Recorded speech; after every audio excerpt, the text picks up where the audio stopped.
Very good afternoon to all friends and fellow community members of Modular Kitchens and Wardrobes. Thank you, Deepak, for inviting me as always to anchor a session, and thanks to Ashish and Dev for agreeing to be part of this conversation. So, a very interesting session that happened just now, and I'm probably going to copy what Ms. Basin did and ask a couple of questions, friends.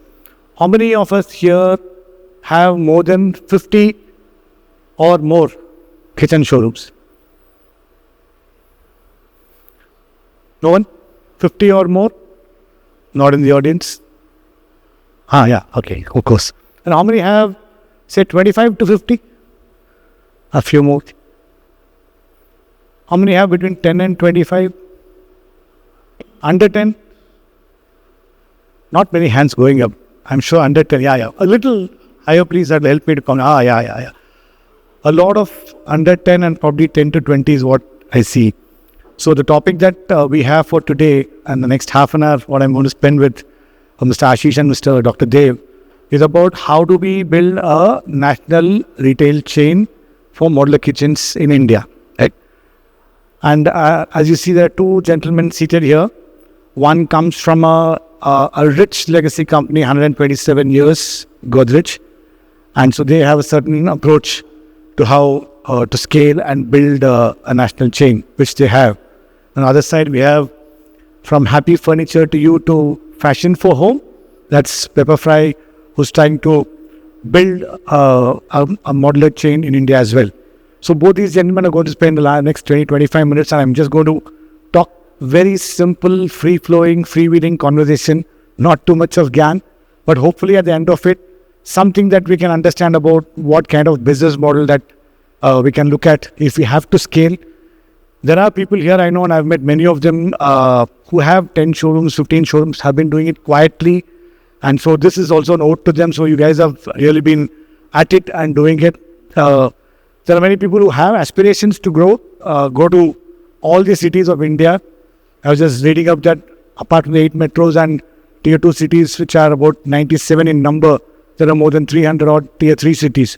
So if that's the kind of scale and opportunity that's available in India, some of us working in regions or within cities may have ambitions and aspirations to probably scale. So that's going to be the context of a conversation. So bear with me as I go down there and start off my first question.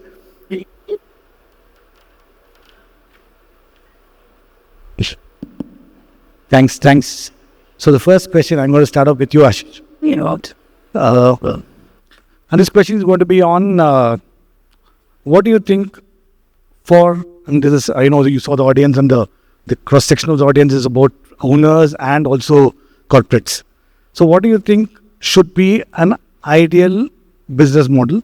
I know that there's not one size that fits all, but tell us from what will you own and what will you outsource? Sure. Thanks, Mahesh, and happy to be on the panel. Thank you, Deepak, for having me here today. So like you already started with, right? There is no right, so to say, model, but so therefore I would focus on the model that we are good at. Pepperfry from get-go, we started in 2012. We have always been a marketplace, right? What a marketplace typically does is it creates a platform. It ensures that the platform is governed very well through policies, SLAs, strict controls, so that the trade on the platform happens seamlessly, right? So our job is to connect buyers and sellers. We frankly do not produce anything even today. So my model is very simple. Even, today, last 5 months, we have been hitting our modular number. We are hitting a larger number every month for the last 5 months now. So modular kitchen and wardrobe has become a meaningful business for Pepperfry. But it's a simple model. There is a 5-step process of getting a modular kitchen done, a kitchen or a wardrobe. You start from, designing the product for the customer.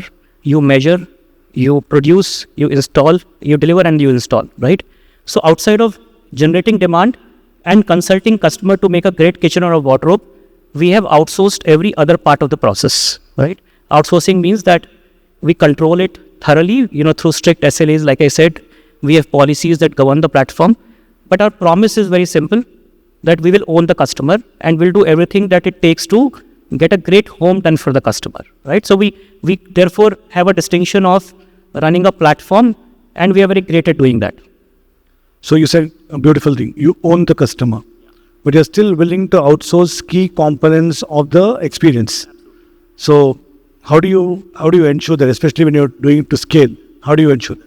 Yeah, sure. See, again, I'm not outsourcing quality, right? Quality is controlled through great processes, through standardization, through ensuring that the partners that you're working with are providing great customer experience. So standardization is what solves for everything, right? When you look at what happens to an organization when it scales, where are the places where things can go wrong, right? Let's say you can get stuck with raw materials at your factory when scale happens, or you have less number of people than what you need in your factory, right? Or you are choked at delivery, or you are choked at installation, right? In my mind, if all of these things can be elastic, then why try and do it, right? Because you actually these are the points of failure, right? When the demand goes up, how do you install more, right? I install more by empaneling both partners locally, right? When the demand goes up, how do you produce more? I do that by adding more partners in every part of the country.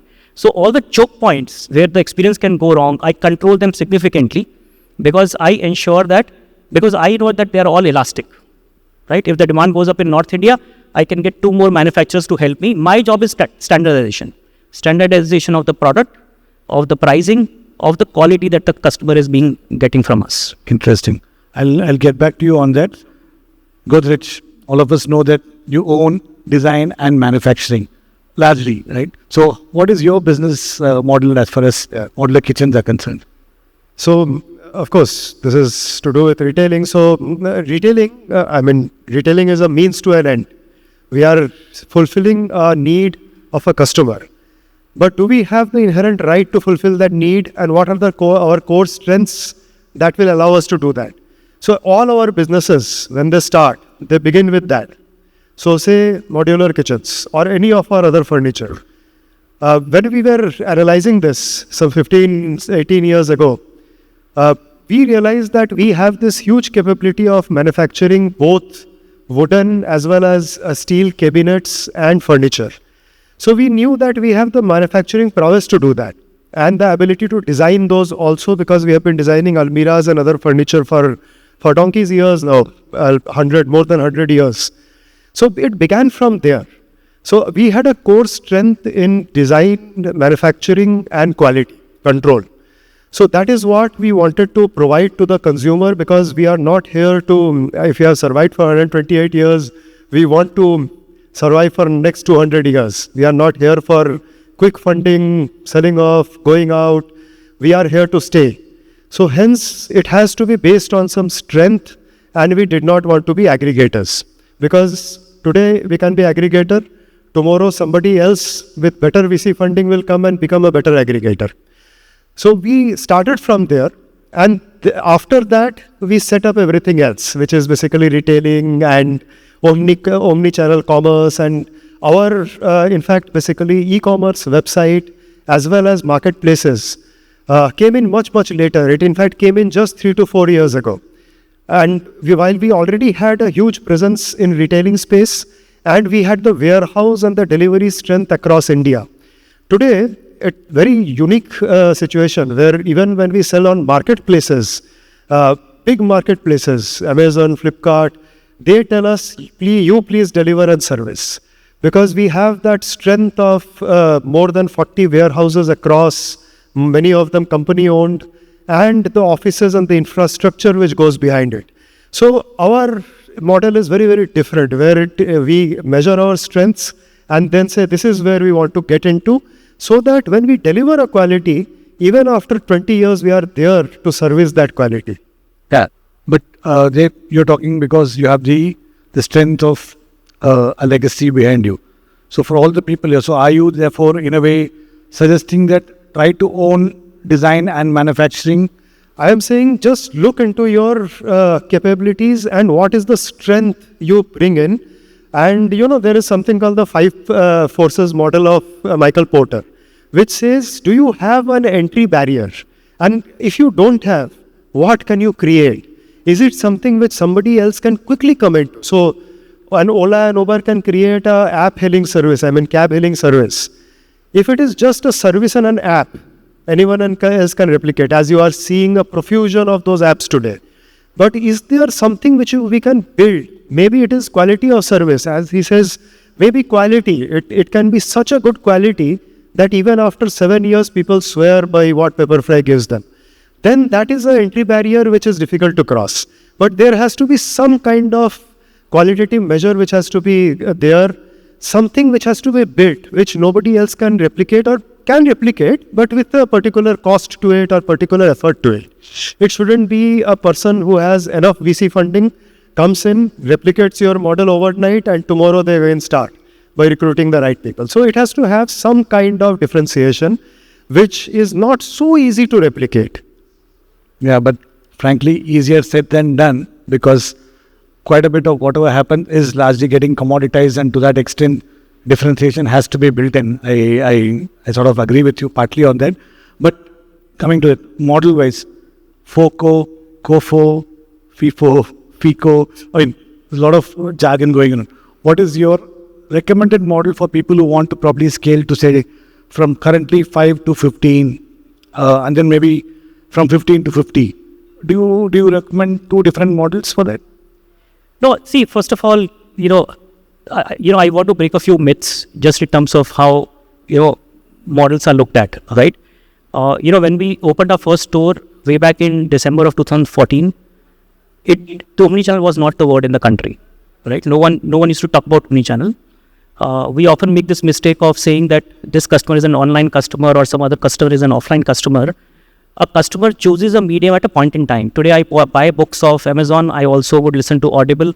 I go to Crossword to buy a book from the store or a WHS, right? So, just fundamentally making a mistake through the model, is wrong, right? Because customers are not online or offline. They choose a medium at a point in time. You need to, as a brand, it is my duty to be available to my customers at all touch points, whether they come on mobile phones or a laptop or an iPad, offline or online.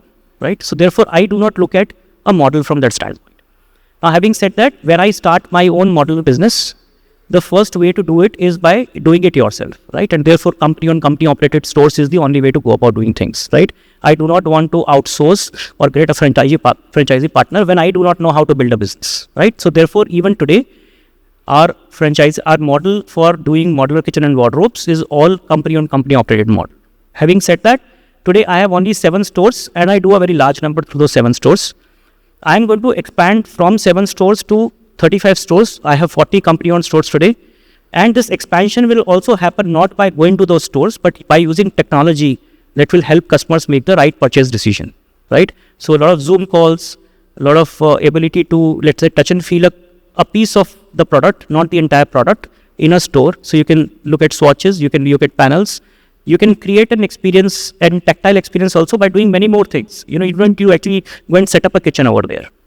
Yeah. So start yourself, learn as many of the nuances possible, then scale through others' capital. Something like that. I just want to add here, in 2022, in 365 days, we started 100 Pepperfry stores, franchise stores, right?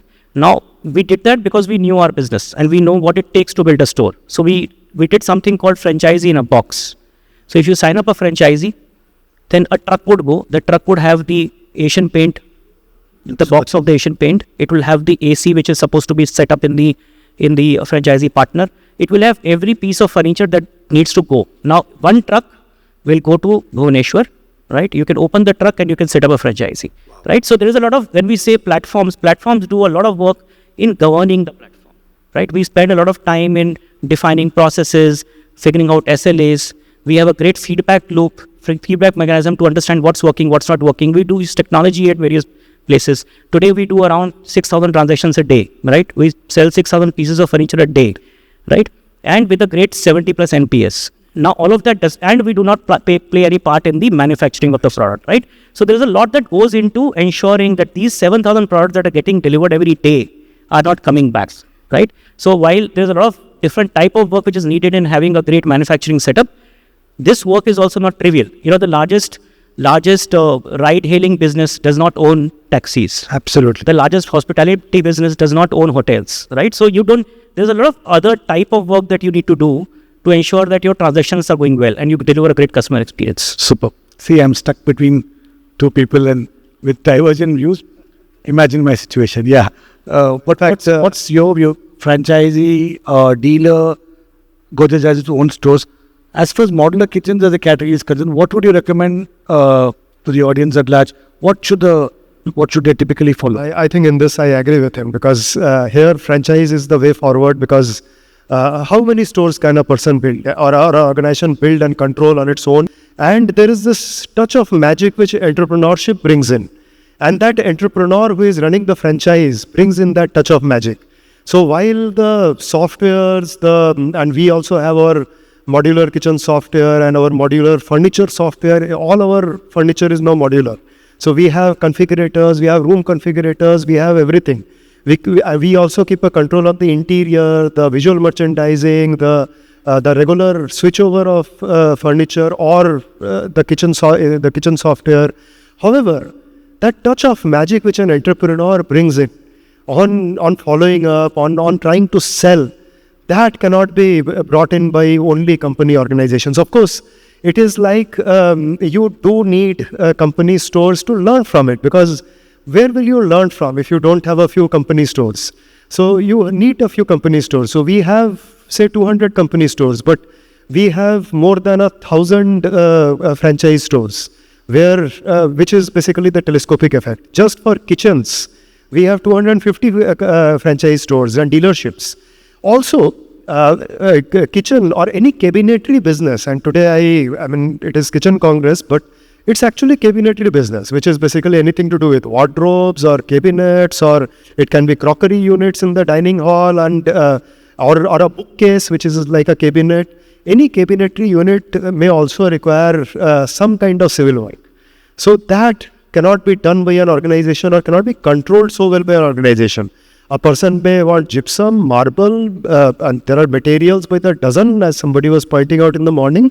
So who manages all that, and who manages the plumbing work for the kitchen? So that an entrepreneur can do much, much better, because the person is there on the ground and his people are there on the ground. Also, there are quite nuances. So I can keep relating stories, because I travel around so much, and say Andhra Pradesh or Telangana, every kitchen has this semi-chacha at the top, which has been built to store things. So even in apartments there, they have started building that in that area. Now, who takes care of either breaking that or adjusting the cabinetry to that effect? So it's a very unique kind of a situation. Then if you go to any place in West Bengal, they would definitely have a few of openings at the top, because they believe that air goes out from there. So what do you do with that? We as an organized company cannot take care of, say, 26 different facets in 26 different states. So there the magic of entrepreneurship comes in.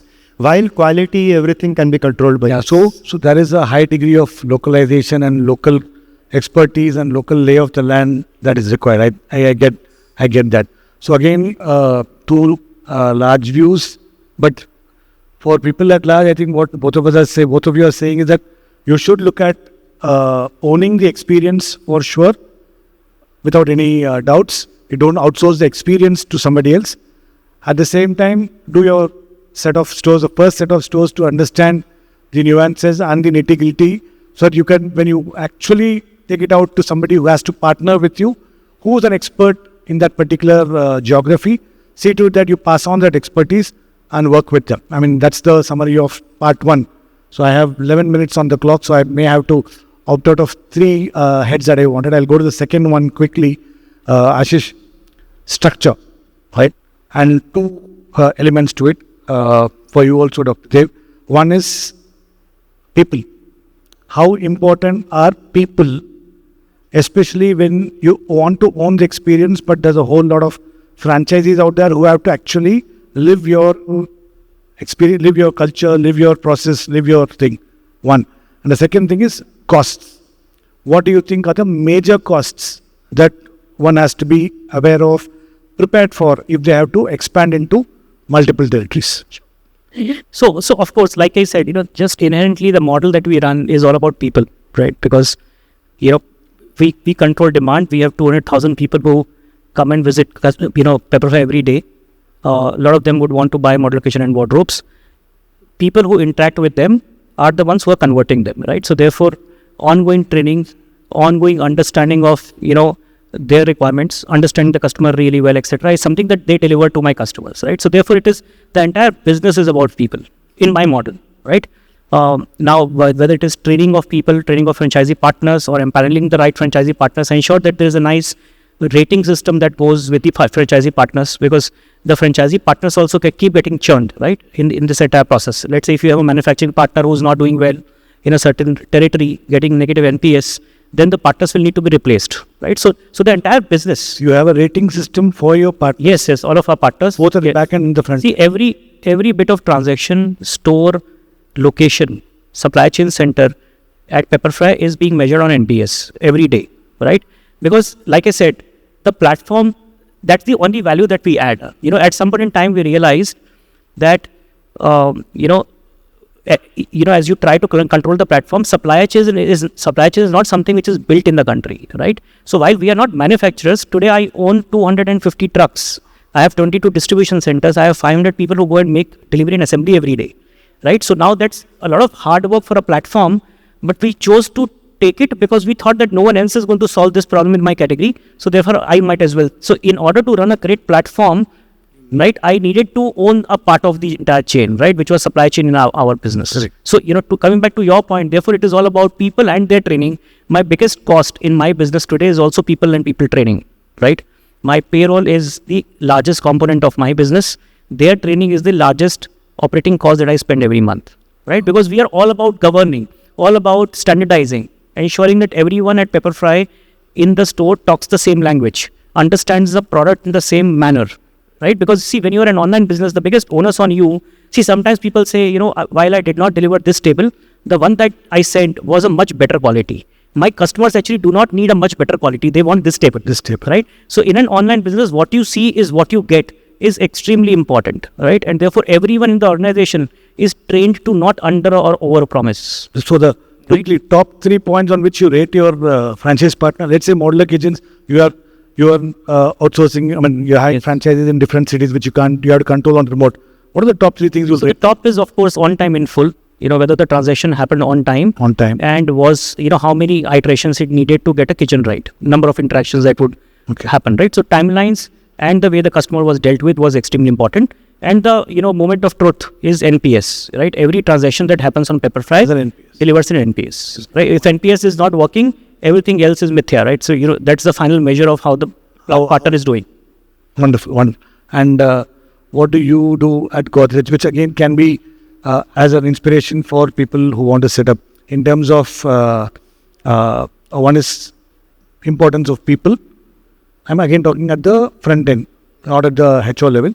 And second is, what is your major components on in terms of costs? He said that people are a major element as far as components of cost are concerned.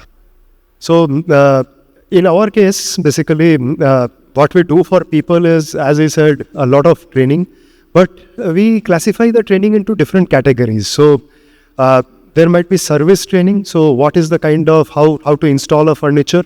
There may be product-oriented training, which can also be video modules which keep on playing. So any person who is appointed in the front end and the video, they have to go through a lot of modules on their own, as well as some physical trainings even before they are certified to handle a customer.